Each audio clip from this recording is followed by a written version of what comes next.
नमस्कार दोस्तों, जय जिनेन्द्र, सत श्री अकाल and very good morning to all. कैसे हैं आप सब? आई होप आप सब बहुत अच्छे होंगे। आप सभी को मकर संक्रांति पर्व की बहुत बहुत बहुत बहुत बधाइयाँ। चलिए वीडियो शुरू करते हैं। सबसे पहले मंत्र पढ़ेंगे। ओम नमो सिद्धेभ्यः।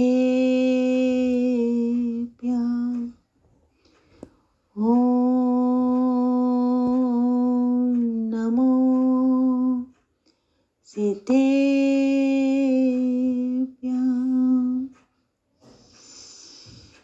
ओम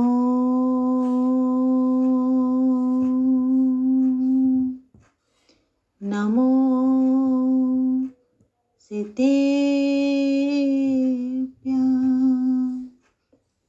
दोस्तों, समय कम था, काम ज़्यादा था, इसलिए हमने छोटे छोटे 2-3 वीडियो बनाए हैं। बड़ा वीडियो बनाते हैं तो लोग बोर हो जाते हैं, इसलिए हमने मकर संक्रांति पर्व पे विशेष उपाय क्या करें क्या नहीं करें, किस तरह से आपके जीवन में पुण्य का जो पलड़ा है वो भारी हो और आपके जीवन में नई नई खुशियाँ प्रवेश करें, इस पे छोटे छोटे 3-4 वीडियो बनाए हैं।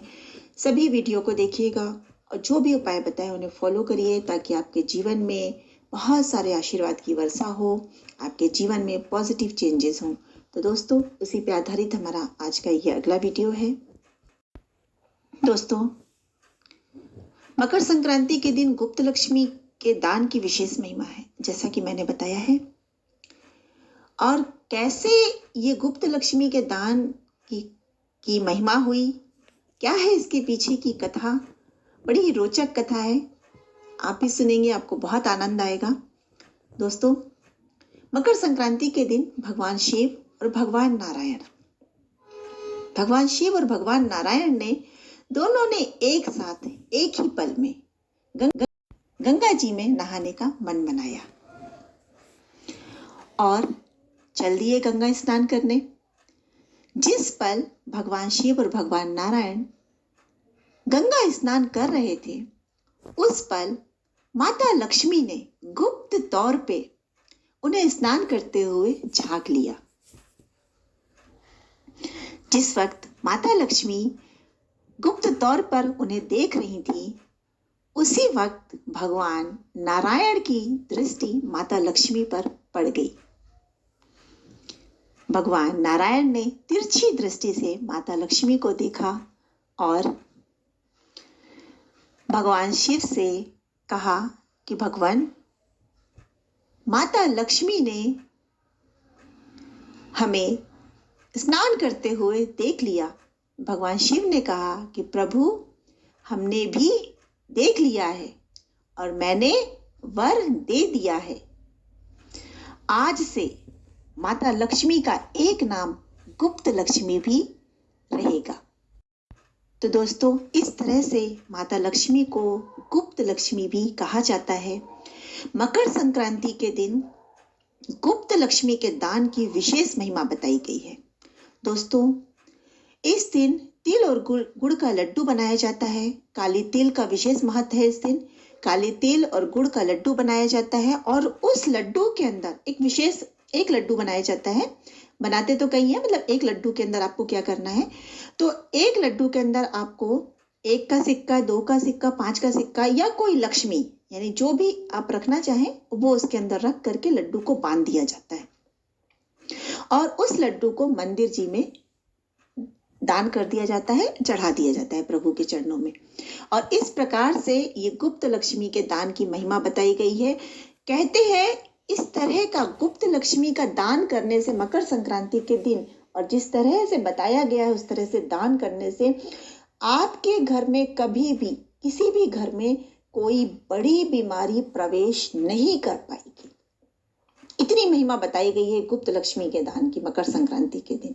तो दोस्तों, इस दिन कैंसर जैसी बीमारी जो लीवर, किडनी और न जाने हमारे शरीर के अंगों को किस तरह से, अलग अलग अंगों को प्रभावित करती है, कैंसर जैसी बीमारी ये घर में प्रवेश नहीं करेगी, इंसान के शरीर में प्रवेश नहीं करेगी। इतनी महिमा है ये गुप्त लक्ष्मी के दान की।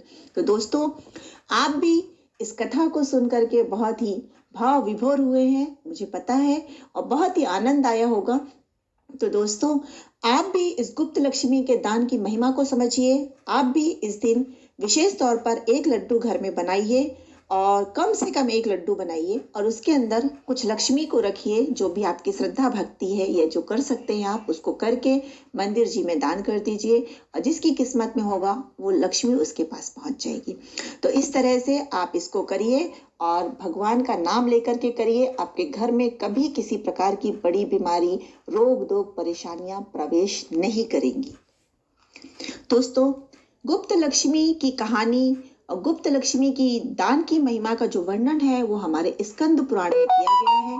आप लोग भी चाहें तो उधर से जानकारी इकट्ठी कर सकते हैं, और इस प्रकार से आप खुद देखेंगे कि हमारे पुराणों में कितनी बड़ी बड़ी, कितनी रोचक कथाओं के माध्यम से चीजों को समझाया गया है, बताया गया है, ताकि बहुत ही अच्छी अच्छी जानकारी हम तक पहुंच सके और हम उससे समझ सके, लाभ ले सके। दोस्तों, मकर संक्रांति के दिन दान की बड़ी महिमा है। जिस तरह से गुप्त लक्ष्मी के दान की बात हमने अभी आगे समझी, उसके साथ साथ हम और भी दान कर सकते हैं। अग्नि पुराण में एक विशेष वर्णन किया गया है कि मकर संक्रांति के दिन 14 जीवों को दान करना चाहिए। 14। तो दोस्तों, क्या करना है आपको? सबसे ज्यादा जो दान का महत्व बताया गया वो है आहार दान का। किसी भी पुराण में प्लास्टिक के डब्बे, डिब्बी, इन सब के दान की बात कभी नहीं कही गई है। लोग स्वेच्छा से, मर्जी से इन चीजों को करने लगे हैं। तो अगर आप चाहें तो उन प्लास्टिक के डिब्बों में भर के खाना दे सकते हैं, जो भी आपकी श्रद्धा भक्ति है, खाना दे सकते हैं। तो सबसे ज्यादा महत्व जो है वो आहार दान का बताया गया है। दोस्तों, कोई भूखा है, मान लीजिए कोई भूखा इंसान है, उस समय आप कितनी भी तरह का सामान उसको दें, उससे उसकी भूख नहीं मिट सकती। लेकिन अगर आप उसे भोजन करा देते हैं तो उसकी जो, कहते हैं ना कि उसकी जो भूख शांत हो जाती है, उसकी उधर की पूर्ति जो हो जाती है, उसके मन से, दिल से जो दुआएं निकलेंगी ना, वो अनमोल होती है, कोई मोल नहीं होता है उनका।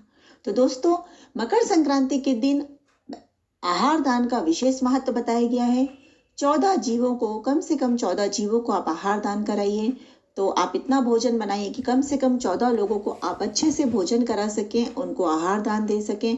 हमारे अग्नि पुराण में इसका वर्णन किया गया है, ताकि हम इन चीजों को समझ सकें और आगे के कितने ही वर्षों तक इन प्रथाओं को, हम इन परंपराओं को लेकर के चलें।